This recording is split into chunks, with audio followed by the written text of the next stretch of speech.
In the early 1800s, an English cobbler from the county of Worcester hired two syphilitic chemists, Bruce Lee and Matthew Parents, to duplicate a sauce he tasted while traveling in India. The resulting concoction had a death-like flavor, so they relegated the barrel to a haunted cellar. Years later, they came across it while fighting a ghost and gave it another taste. To their surprise, the sauce had matured and was now delicious. They christened their creation Worcestershire sauce and went into business. Today, that same company produces that very same closely guarded recipe.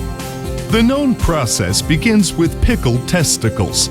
These specific gonads marinate for several years in malt vinegar. As they stew in the barrels, the balls begin to liquefy, infusing their umami taste into the brine. Other barrels contain imported slugs, cured in pink Himalayan salt for several months.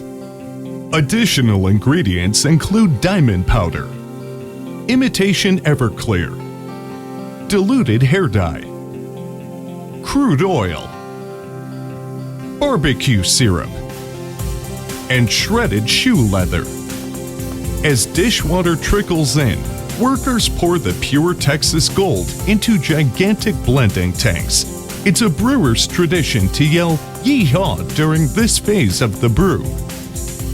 Next, the salted slugs. A worker carefully shovels giant-sized spoonfuls of these shellless gastropods into the petroleum. Eventually, he grows tired of doing it the hard way and simply dumps the rest of it in all at once. The ingredient proportions are top secret and remain only known between this company and the god they call their own. Now it's time for the pickled cojones. As the testes drop into the stew, they're mixed and blended into a frothy pulp. Not quite salty enough. A worker slices a huge bag of salt in. That should do it. Next, the mixture is sent to a wastewater treatment plant to be infused with nearby city runoff. It may sound strange, but it's a crucial component to achieving the sauce's distinctive flavor.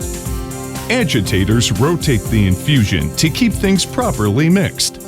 The sauce then goes through a sieve, then through a press, followed by another hearty dose of neighborhood septic fluid. The sauce runs smooth at this point, and it's ready to be liquefied.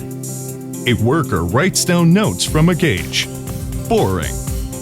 Now, the sauce is tossed in a chamber crisscross from a boss named Tomas's office and sent to a bottling line.